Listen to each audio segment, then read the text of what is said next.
Hello everyone. Daily current affair MCQs analysis में आप सभी का स्वागत है। मेरा नाम दिवस द्विवेदी है और आपको पता है कि हम पिछले साल से लेकर अब तक हमारा प्रयास यही था कि हम daily the Hindu, Indian express और ख़ास तौर पर पीआईबी क्यों मैं कह रहा हूँ कि इस साल अगर आप देखोगे ना 75 to 80% क्वेश्चंस पीआईबी से कवर किए गए हैं, प्रीलिम्स में आए हैं। और मैंने पीआईबी कंप्लीट करंट अफेयर कराया था और पूरे करंट अफेयर स्टैटिक का जिसने भी एनालिसिस देखा 30+ क्वेश्चंस यूपीएससी में, ये नहीं कह रहा हूँ कि डायरेक्टली क्वेश्चंस आए, लेकिन स्टेटमेंट आए, उस कॉन्सेप्ट पर फैक्ट आया, मतलब उस कॉन्सेप्ट पर एमसीक्यू आया, तो इस तरह से क्वेश्चंस आए हैं। इस साल भी हमारा पूरा प्रयास यही है कि हम होलिस्टिक करंट अफेयर को कवरेज करें। ये तो करंट अफेयर होगा, साथ ही में स्टैटिक के एमसीक्यूज़ की सीरीज मैंने शुरू की है। 3000 क्वेश्चन से मैं पूरा स्टैटिक आपका polity, geography, history, economy, science and tech, environment करवाऊंगा। बीएपीएस प्रमुख एकेडमी के चैनल को आप सब्सक्राइब कर लीजिए, प्रमुख एकेडमी के चैनल को। वहाँ पर आपका मुझे एमसीक्यू सीरीज मिल जाएगी मेरी। और पॉलिटिक मैंने 10 क्लासेस ऑलरेडी कर ली हैं, तो जाइए वहाँ से भी देखिए और यहाँ से करंट अफेयर आप अपना स्ट्रॉन्ग करिए। चलिए शुरुआत करते हैं।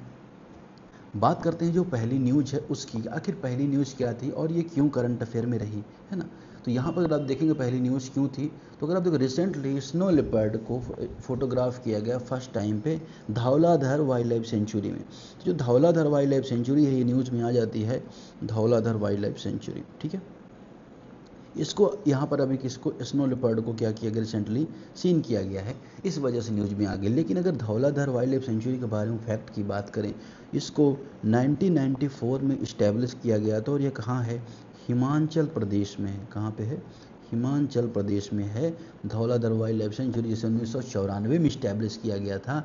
और अगर आप देखोगे तो इसकी बहुत सारी खासियत भी है, जैसे क्या अगर हम देखें तो ये समुद्र तल अगर हम बात करें सी लेवल से कितना ऊपर है, तो सी लेवल से लगभग 1600 से 4500 मीटर ऊपर फैला हुआ है। और यहाँ पर शंकुधारीपन पाए जाते हैं। अब ये शंकुधारीपन क्या होता है, शंकुधारीपन को बोला जाता है कॉनीफेरस फॉरेस्ट, कॉनीफेरस फॉरेस्ट या शंकुधारी वन यहाँ पे पाए जाते हैं, फॉरेस्ट यहाँ पे पाए जाते हैं। एक तो ये आपके लिए इंपॉर्टेंट हो जाता है, तो सही आंसर क्या हो जाएगा यहाँ पर, ये हो जाएगा क्या नाम है, धौलाधर। लेकिन अगर आप बात करें, ये तो हिमाचल प्रदेश के वाइल्ड लाइफ सेंचुरीज की बात हो गई, लेकिन अगर आप यहाँ पे देखें कि कुछ और इम्पोर्टेंट वाइल्ड लाइफ सेंचुरी जो खास तौर पे या नेशनल पार्क जो इस रीजन में इम्पोर्टेंट है, उनके बारे में थोड़ा सा देख लेते हैं। जैसे आपको उत्तराखंड में आपने देखा होगा एक इम्पॉर्टेंट नेशनल पार्क है, पहला नेशनल पार्क भी अगर आप उसे बोल सकते हैं, जिसे जिम कॉर्बेट नेशनल पार्क कहा जाता है, जिम कॉर्बेट नेशनल पार्क कहा जाता है। तो ये इम्पोर्टेंट है, जिसको 1936 में इस्टेब्लिश किया गया था, जिम कॉर्बेट के नाम पर इसको इस्टेब्लिश किया गया। और पहली बार किसी टाइगर को इसे टाइगर प्रोजेक्ट बनाया गया था 1973 में। जैसे ही टाइगर प्रोजेक्ट की शुरुआत हुई, इसे टाइगर प्रोजेक्ट बनाया गया। फिर इसी रीजन में आपको, अगर यहाँ पे अगर मैं इंडिया का मैप बना लूँ, मैं इस रीजन की बात कर रहा हूँ जहाँ पर आपको जिम कॉर्बेट मिलेगा, यहीं पर आपको राजा जी नेशनल पार्क मिलेगा, यहीं पर आपको नंदा देवी नेशनल पार्क मिलेगा, वैली ऑफ फ्लावर्स यहाँ पे आपको, और गंगोत्री नेशनल पार्क आपको यहाँ पे देखने को मिलेगा। तो अलग अलग टाइप के नेशनल पार्क आपको देखने को मिलेंगे। और रही बात ये ग्रेट हिमालय नेशनल पार्क, ये आपको हिमाचल प्रदेश में देखने को मिलेगा। कहाँ पर देखने को मिलेगा, हिमाचल प्रदेश में। और इसको इस्टेब्लिश किया गया था 1984 में। फिर पिन वैली है, जिसको 1987 में इस्टेब्लिश किया जाता है। और यहाँ पे भी हिंद या अगर स्नो लेपर्ड, साइबेरियन आइबेक्स, ये सब पाए जाते हैं, ठीक है। किबर वाइल्ड लाइफ सेंचुरी भी यहीं है, खीर गंगा है। तो इस तरह के अलग अलग national park, wild life sanctuary आपको धौलाधर यहाँ पे हिमाचल प्रदेश में देखने को मिलेगी। आई होप आप सबको समझ में आ गया होगा क्यों न्यूज़ में था। अब हम बात कर लेते हैं नेक्स्ट टॉपिक की। Consider the following statements regarding Nathu La pass. Nathu La दर्रे को लेकर न्यूज़ में था, क्योंकि अगर आप देखोगे कि जो 6 साल हो गए कोविड-19 को, इंडिया चाइना बॉर्डर के टेंशन, कोविड-19 को 6 साल हो गए, 6 साल बाद इसको रिज्यूम किया जा रहा है। इस वजह से अगर आप देखेंगे कि जो ये रीजन है न्यूज़ में आ गया। अब अगर हम बात करें ये है कहाँ पे, ये सिक्किम में है। तो सिक्किम में है तो कुछ और भी पासेस इंपॉर्टेंट हो सकते हैं यहाँ पे, है ना। तो वो हम थोड़ा सा यहाँ पे देख सकते हैं। तो हम थोड़ा सा ना क्या करेंगे, एक मैप मैं बनाता हूँ, उस मैप में इंपॉर्टेंट पासेस को यहाँ पे देख लेते हैं, ठीक है।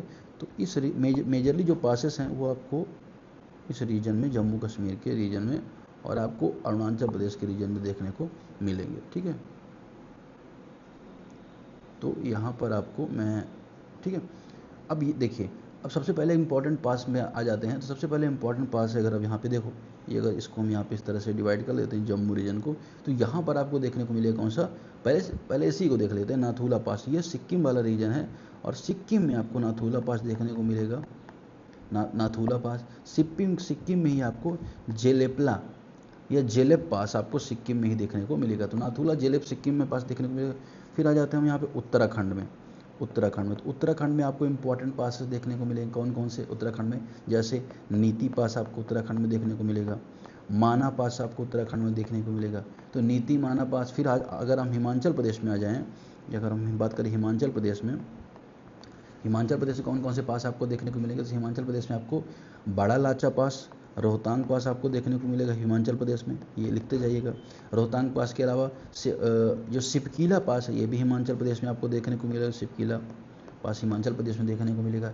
इसके अलावा अगर आप देखोगे रोहतांग, सिपकीला और बड़ा लाचा, ठीक है, बड़ा लाचा पास आपको यहाँ पे देखने को मिलेगा। फिर जम्मू कश्मीर में अगर आप बात करें, जम्मू कश्मीर में कौन कौन से पास है। जम्मू कश्मीर में जोजिला पास है।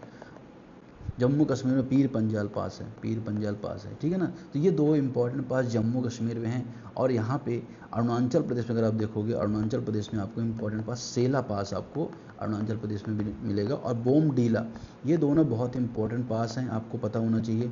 जैसे हमने नीतिमाना पास अगर हमने देखा उत्तराखंड वाले रीजन में हमने देखा नीतिमाना पास है। जेलेपला और नाथुला सिक्किम में है, ठीक है ना। बड़ा लाचा, रोहतांग और सिपकीला यहाँ पे हिमाचल प्रदेश में है। जोजिला और पीर पंजाल यहाँ जम्मू कश्मीर में है। अरुणाचल प्रदेश सेला और बोमडीला। तो ये 10 पास अगर आप इनको याद कर लिया, फिर आपका करंट अफेयर में जो इस तक पासेस से रिलेटेड चीज़ें आपको नहीं चिंता नहीं रहेगी। चलिए स्टेटमेंट देख लेते हैं। It connect Sikkim with Tibet autonomous region, Sikkim को तिब्बत स्वायत्त क्षेत्र से जोड़ता है। इट्स वेरी ऑब्वियस कि ये करेक्ट होगा, है ना, क्योंकि ये वाला रीजन जो चाइना का है तिब्बत को बिलोंग करता है और ये तिब्बत को जोड़ेगा। दूसरा, it is one of open trading border post between India and China, Bharat और चीन के बीच व्यापारिक सीमा चौकियों में से एक है। 1962 का युद्ध हुआ तो उसके बाद भारत द्वारा कई पासेस सील किए गए, उसमें से नाथुला पास भी था। लेकिन 2006 की बात है, 2006 में सिक्किम का जो नाथुला पास को रिज्यूम कर दिया गया, 4310 मीटर ऊंचे। और अगर आप देखोगे ये सिल्क रूट का, ओल्ड सिल्क रूट का भी हिस्सा माना जाता है। तो इसका सही आंसर क्या हो जाएगा, सी। फिर आगे बढ़ते हैं, यहाँ पर क्लीन स्लेट डॉक्ट्रिन के बारे में यहाँ पे क्वेश्चन है। तो आइए देख लेते हैं क्लीन स्लेट डॉक्ट्रिन किससे रिलेटेड और क्यों न्यूज़ में था। तो आपके लिए थोड़ा सा एक चीज़ जाननी जरूरी हो जाएगी, कौन सी, आईबीसी के बारे में। या अगर हम बात करें इंसॉल्वेंसी एंड बैंकरप्सी कोड के बारे में, तो मैं यहाँ पे आईबीसी के बारे में यहाँ पे डिस्कस करता हूँ आपसे। आईबीसी इंसॉल्वेंसी बैंकरप्सी कोड, जिसको 2016 में लाया गया, जिसका उद्देश्य था कि जो भी व्यक्ति हैं या पार्टनरशिप फर्म है या कंपनी है, उनमें इंसॉल्वेंसी एंड बैंकरप्सी की समस्याओं का समाधान करना था। और 28 मई 2016 को यह क्या किया गया, यह कानून लागू किया गया, ठीक है। तो इंसॉल्वेंसी का मतलब क्या होता है कि ऐसी स्थिति जब कोई कंपनी समय पर अपने ऋण का भुगतान नहीं कर पाती है, ऋण चुकाने में या लोन चुकाने में असमर्थ हो जाती है, असमर्थ कंपनी हो, तो ऐसी फाइनेंशियल कंडीशन, इस कंडीशन को बैंकरप्सी का इंसॉल्वेंसी कहा जाता है, सॉरी इंसॉल्वेंसी कहा जाता है जब असमर्थ है। इंसॉल्वेंसी मतलब असमर्थ होना, है ना। और बैंकरप्सी मतलब क्या होता है, डिफरेंस अगर आप दोनों के बीच में जानो, बैंकरप्सी में क्या होता है कि न्यायालय द्वारा आपको घोषित कर दिया गया, है ना, न्यायालय द्वारा आपको बैंकरप्ट घोषित कर दिया गया, एक लीगल स्टेटस कहलाता है। तो बैंकरप्सी एक लीगल स्टेटस है, वही इंसॉल्वेंसी एक फिनेंशियल कंडीशन मानी जाती है। तो आईबीसी लाना पड़ा क्योंकि भारत में बहुत ज़्यादा सिक कंपनीज हो गई थी, सरफेस रेट उतना काम नहीं कर पा रहा था, जो एनपीए की समस्या है, नॉन परफॉर्मिंग एसेट की समस्या बढ़ती जा रही थी। और आईबीसी को लाया गया, उसके अंतर्गत एनसीएलटी है, national company law tribunal, NCLAT है, लॉ ट्रिब्यूनल को लेके अपीलेट अथॉरिटी बनती है ना, या IBBC, insolvency bankruptcy board of India को बनाया जाता है, इंसॉल्वेंसी प्रोसेस को बनाया जाता है। तो ये सारी चीज़ें बनाई जाती हैं, ये सारी चीज़ें की जाती हैं।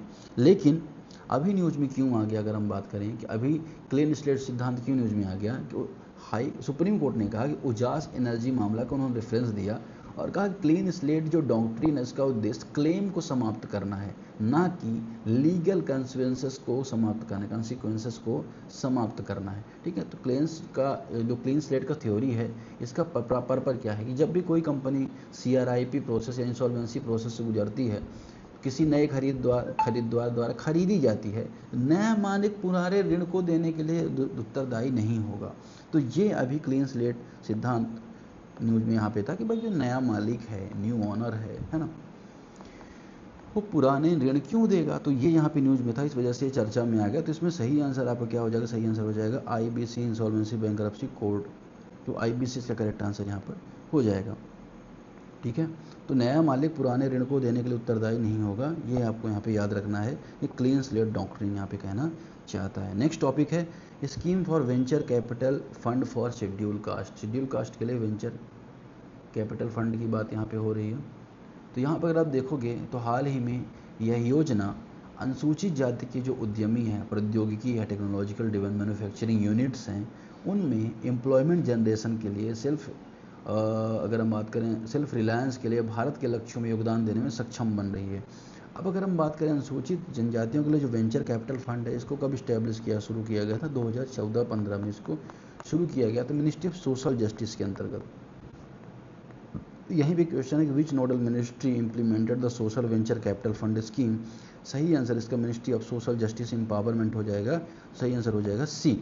लेकिन इसे स्कीम को स्टैब्लिश किया गया और प्रारंभ में इसमें 200 करोड़ का फंड दिया गया था। पर्पज ये था कि भारत सरकार क्या करेगी, एंकर इन्वेस्टर बनेगी। साथ ही अगर आप देखें कि यहाँ पे लोन की सुविधा मिलेगी 5 करोड़ तक, जिसमें कोई भी इस तरह का जो फंडिंग है 75% तक सरकार फंडिंग में रहेगी। और पर्पज ये था कि जो शेड्यूल कास्ट कम्युनिटी है उसमें एंटरप्रेन्योरशिप को बढ़ावा देना, फिनेंशियल इंक्लूजन को बढ़ावा देना, एम्प्लॉयमेंट जनरेशन करना, ये सारा काम यहाँ पर था। तो इसका सही आंसर क्या हो जाएगा, सी इसका सही आंसर यहाँ पर हो जाएगा। ठीक है, आगे बढ़ते हैं, नेक्स्ट क्वेश्चन की तरफ बढ़ते हैं। नेक्स्ट क्वेश्चन यहाँ पे किसके बारे में है, नेक्स्ट क्वेश्चन यहाँ पे Broad Peak the world 12th highest mountain के बारे में है। अब अगर आप देखो हाल ही में काराकोरम में ब्रॉड पीक पर अवलांच की घटना हुई है। तो जो ये विश्व का 12वां सबसे ऊंचा पर्वत माना जाता है ब्रॉड पीक, जिसकी ऊंचाई 8051 मीटर है। तो ये कहाँ पे है, जम्मू कश्मीर में है, काराकोरम रेंज में। कौन सी रेंजेज में है, काराकोरम रेंजेज में है। ठीक है ना, और K2 से लगभग 8 किलोमीटर साउथ ईस्ट में है। मगर अगर आप देखोगे तो जम्मू कश्मीर का मैप अगर आप बनाओगे तो K2 यहाँ पे है, तो ये साउथ ईस्ट में आपको यहाँ पे देखने को मिलेगा कौन सा, ब्रॉड पीक आपको देखने को मिलेगा। ठीक है, तो ये न्यूज़ में था। ठीक है, अब इसका सही आंसर क्या है, किस रेंज का, तो काराकोरम रेंज का है। बस इतना ही आपको याद है ब्रॉड पीक, तो आप आसानी से इसका करेक्ट आंसर यहाँ पे कर ले जाओगे। ठीक है ना, ये बात आपको यहाँ पे याद रखनी है। फिर आगे बढ़ते हैं, which country secured the first position of environment performance index 2026 published by Yale and Columbia University. Yale Columbia विश्वविद्यालय द्वारा प्रकाशित पर्यावरण प्रदर्शन सूचकांक किस देश में शीर्ष स्थान पर है। तो एनवायरमेंट परफॉर्मेंस इंडेक्स किस देश में शीर्ष स्थान पर, जिसे बायनियल बनाया जाता है, मतलब क्या द्विवर्ष में इसको क्या किया जाता है, द्विवर्ष में इसको क्या किया जाता है, बनाया जाता है किसको, एनवायरमेंट परफॉर्मेंस इंडेक्स को। और किसके द्वारा, येल यूनिवर्सिटी के द्वारा, कोलंबिया यूनिवर्सिटी के द्वारा। 47 इसमें इंडिकेटर काम करते हैं।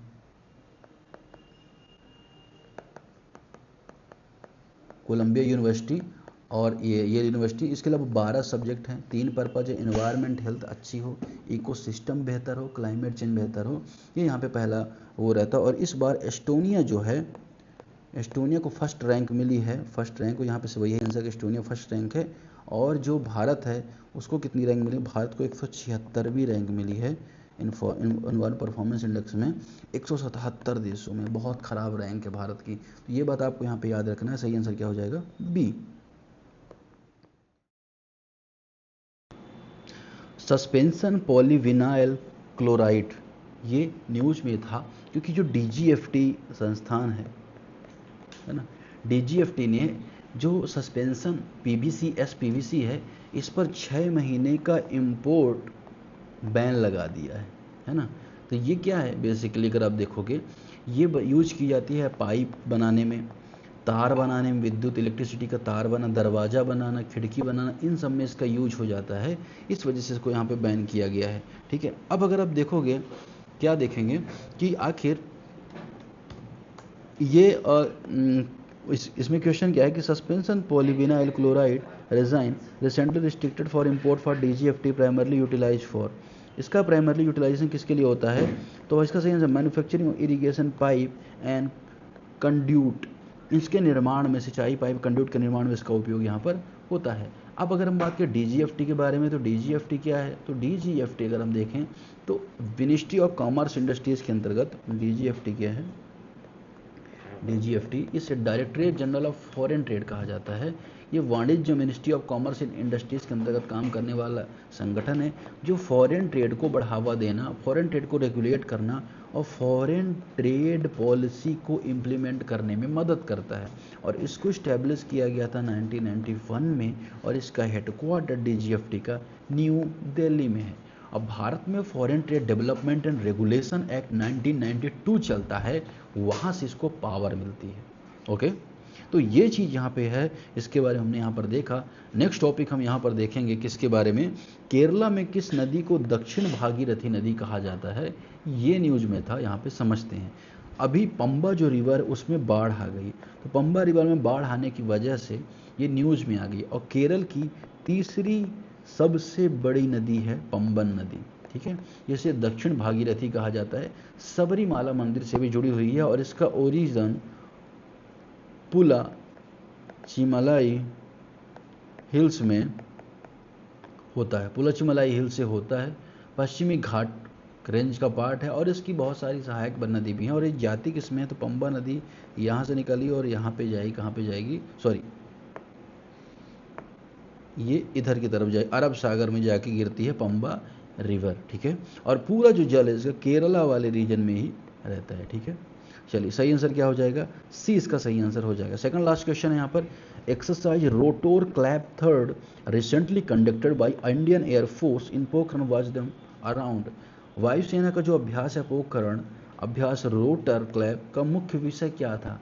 तो भारतीय वायुसेना राजस्थान में अभ्यास किया और इसका मुख्य थीम था काउंटर अनमैन्ड एरियल सिस्टम। मतलब जो अनमैन्ड एरियल व्हीकल है उनको काउंटर करने के लिए अभ्यास किया गया, जिसमें अपाचे हेलीकॉप्टर है, चिनूक है, मिक्स 17 है, इन सब ने भाग लिया। जिसका पर्पज ये था काउंटर ड्रोन स्ट्राइक करना, है ना। मान लो चलो ड्रोन से अटैक होता है तो काउंटर ड्रोन हमारी कैपेसिटी अच्छी होनी चाहिए, हमारी प्रिसीजन टारगेट स्ट्राइक अच्छी होनी चाहिए, मतलब हिट करने की, ड्रोन को मार गिराने की क्षमता अच्छी होनी चाहिए। इसको लेके अभ्यास किया गया। सही आंसर क्या हो जाएगा? बी हो जाएगा।